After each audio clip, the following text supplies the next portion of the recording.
Bloomberg Audio Studios. Podcasts, radio, news.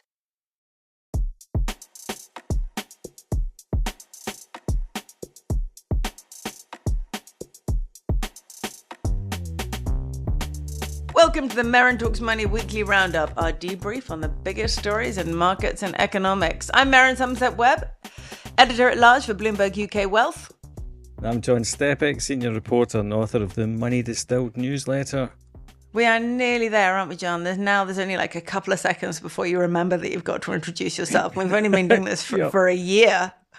The lag is decreasing. Yeah, absolutely. Long and variable. On today's show, speaking of long and variable, we're going to talk about UK inflation. Figures released by the ONS earlier today. Consumer prices increased 3% from a year earlier. They are now at their highest level in 10 months. Consensus expectation was around 2.8%, so they came in higher than expected. It was all about food, all about airfares, and of course about VAT on private schools. John, did this surprise you? Actually, honestly, yeah, a bit, I have to say. Oh. I didn't expect to see 3% so early in the year. Thought we might get away with until like March or maybe even April before we saw 3% again. But you were expecting 3% at some point this year, right? Oh, yeah. I mean, to be fair, so was everyone else, including the Bank of England.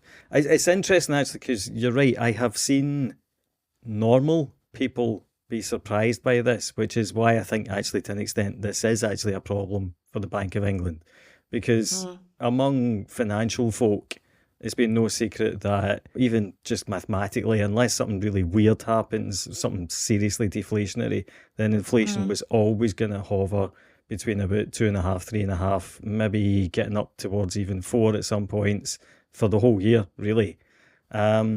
But I don't think that your average person in the street realised that or understands that that's what it's going to be, because they've also simultaneously had this sense that now interest rates are going to just keep going back down.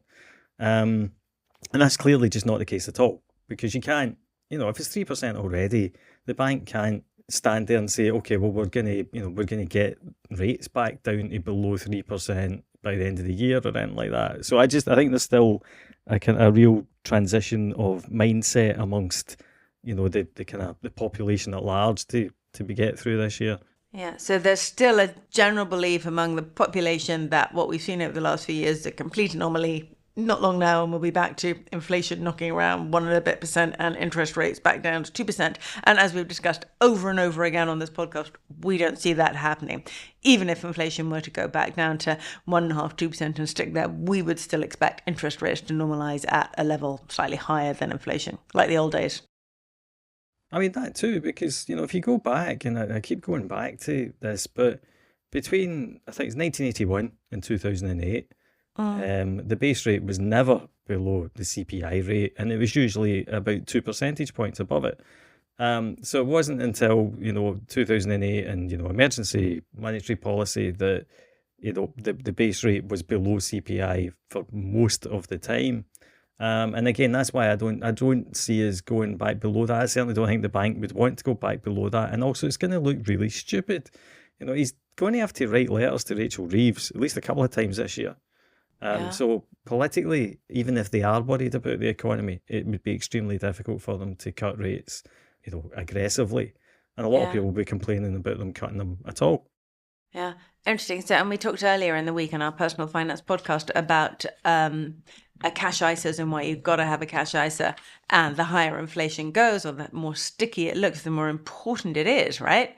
To get your money into some kind of protective wrapper so that any returns you get are not eaten up by inflation. I was just looking at this just now. I mean, let's say you're a higher rate taxpayer and you hold cash outside your cash ISA, £1,000, 4.5%, you get your 45 quid. Once you've paid tax on that, you're down to an effective interest rate of under 3%. So if it's not protected, you are losing money in real terms every year. It's effectively a wealth tax, right? Yeah. Any tax that doesn't account for inflation is effectively a wealth tax. So if you don't protect your savings, you're going to lose purchasing power every month from now on. Well, you have been for a while, but you're going to continue to lose purchasing power every month. Yeah. And I mean, it really is interesting when you look at the tax take on savings interest. in the last couple of years. It has absolutely soared, and it's up there with what the government raises from inheritance tax. And it went from basically zero to over 10 billion, which shows that an awful lot of people, still don't have their money properly sheltered, or their cash savings properly sheltered.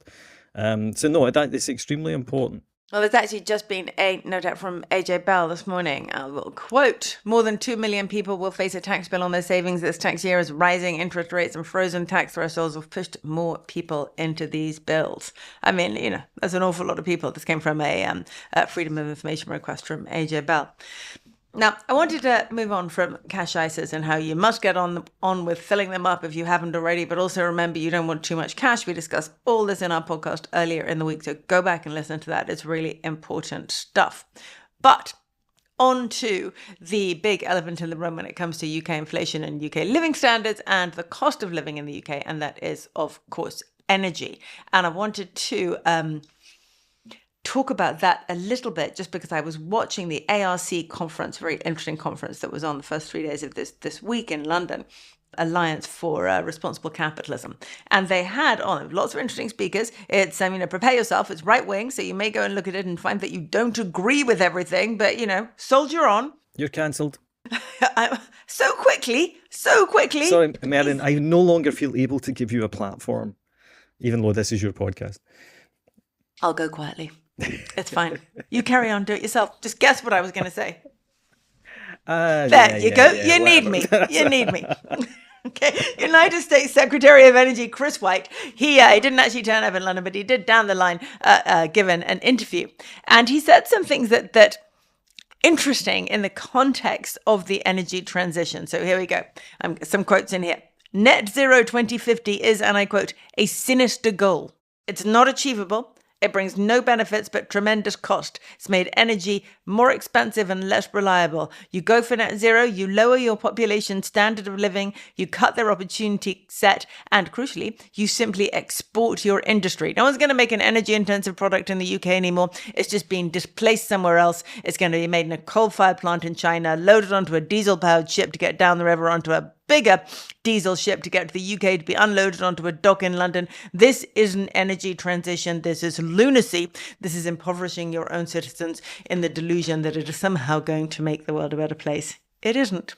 Yeah, I mean, he's saying it very firmly. And so when you look at UK inflation figures and when you look at our deindustrialization and you look at our falling productivity and falling growth per head, right? But all these things, you can't stop but think that it's time to rethink all this. And I know the government is talking about looking much more seriously at nuclear, putting a lot more money and focus into that. And that is also something that Wright suggests. But it kind of needs to move a little faster.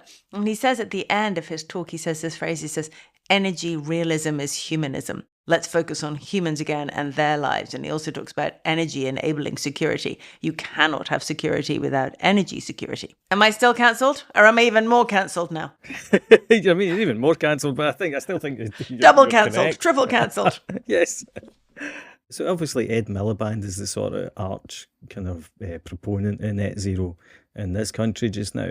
But the way he tries to frame it is in exactly the same terms, because he talks about how we are overly exposed to the global markets, which actually we are. And he talks about how what we need to have to secure our energy supply is homegrown, safe energy sources. And it's just that what he's talking about is something completely different and also the cause of all of this. Which is, reliance on intermittent fuel, a reluctance to kind of, go ahead with the only renewable that actually isn't intermittent, which of course is nuclear, and a complete banning of any kind of exploration of fossil fuels, even ones that might help us manage the transition and be better than, coal, etc. Yeah, gas, for example, being, the classic here. Much more focus on gas would be a much better idea. Maybe. Yeah. I haven't checked all Mr. Wright's numbers, by the way, so give me some leeway here. He talks about Germany and the extraordinary amount of money that they have spent trying to decarbonize. And, they really have worked very hard at this, and they've managed with all the money they've spent to reduce their use of hydrocarbons from 80% of their energy needs to 74% of their energy needs. and the cost of their electricity has doubled. And I would love to know how much of that's just purely down to deindustrialisation over the time as well. Because at one point they had to up their use of coal because of the amount of wind in the system as well, I seem to remember. It's all just part of the same sort of collective loss of mind that happened over the last 10 years or something. Oh, you're cancelled. That's I you know, now. I Now know. we're both going, shall I just turn this thing off? But look, I mean, honestly, people were paying more attention to a Swedish teenager. The J.D. Vance speech the other day obviously ruffled a lot of feathers, but he was standing up there and telling them off, and they all got annoyed about it. And about, 7 or 8 years ago, a wee lassie from Sweden stood up and told them all off, and they all clapped her like idiots. So I don't really... It's very hard to wrap your head around how we got here in the first place. And then we have the matter of the defence budget, and obviously the Vance speech has brought into sharp definition the thing that you've been writing about for ages, and so have I, which is that defence spending has got to go up, and you should be invested in defence companies, because is defence a social need? We've been discussing this for some years now, haven't we? If you're an ESG investor, should you be invested in defence? Because there is no S without security. No S for social without security, if you see what I mean. So should you be in that? And then we're looking at our defence budget, and we want to get it from, where are we now, about 2.3%? Less than that? Yeah. And we want to get it up to 3%. It's a huge leap. Defence is something like £54 billion in the UK. Yeah, no, it's a massive leap.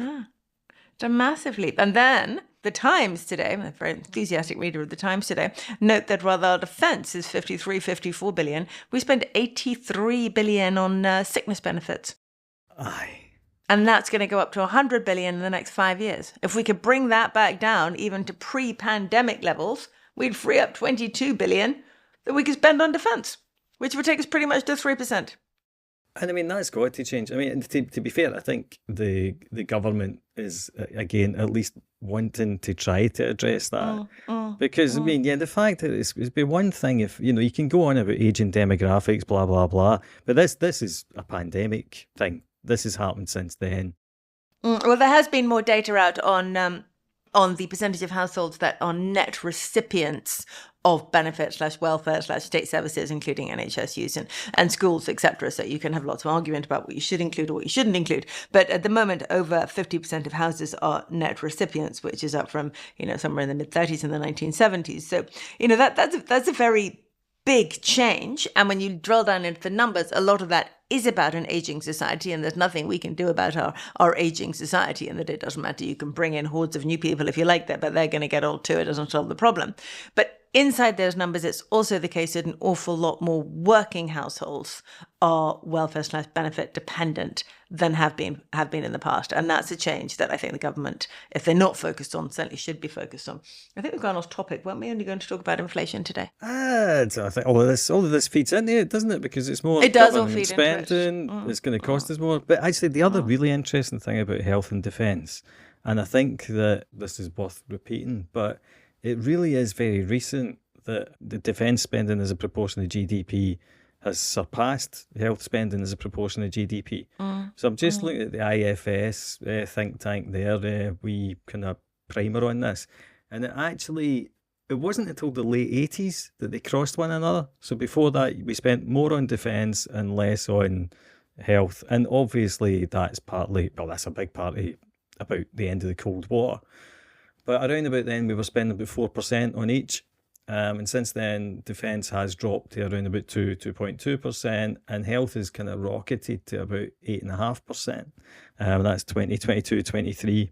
Is that health as in NHS health, or health as in disability and sickness benefits? That is health as in NHS health. That's I'm pretty sure that's just NHS health. So rather than social benefits, etc. So yeah, it's much worse than that. But I guess the point is, we used to spend an awful lot more on defence, and it really is only since the Cold War ended that we've cut it right back. So we can do this. We can go back to, this was all in easily within our lifetimes, and I'm sure the lifetimes of every listener to this podcast. It's just that it means that we might have to, be prioritise guns over butter. And we might have to really confront the fact that we've got 9 million economically inactive adults in the UK. Yeah. Yeah, there's a lot of work to do here. Why that is, Yeah. But now that this whole idea of defence spending having to rise is out in the open, it's moved beyond this podcast into general discussion. That provides the perfect cover, doesn't it, John, for Rachel Reeves to put up taxes again? I didn't know. Yes. First there was this £22 billion black hole, and now, oh my God, defence. Yes. Cover number 2, right? Yep. And I mean, it's pretty worrying, but yes, if she needs an excuse, and she probably does need an excuse, whenever the OBR turns around and says, you can't do this, you can't do that, this is what she's got to come out with as a way to change her fiscal rules. Apart there from you go. else. Listeners, we have one message for you this week. Use those ISA wrappers. But it's probably all your annual allowances, thinking about it. Yes, use every allowance you have. Anyway, actually, I'd like to end this podcast on an upbeat note. John, say something jolly, please. You want me to say something jolly? Yeah, something jolly. Well, I know it's tough for Glaswegians, but give it a go. Reality is returning to the world. Nature is healing. This is good. Okay. Thanks for listening to this week's Merryn Talks Money debrief. If you like our show, rate, review, and subscribe wherever you listen to podcasts. Also, be sure to follow me and John on X or Twitter at MerrynSW and John_Stepek. Also, please do sign up to our absolutely brilliant newsletter as well. His is brilliant, mine is merely good. That's Money Distilled and the Merryn Talks Money newsletter. This episode was produced by Summer Sadi, production support and sound design by Moses Andam. Questions and comments on this show and all our shows always welcome. Our show email is merrynmoney@bloomberg.net.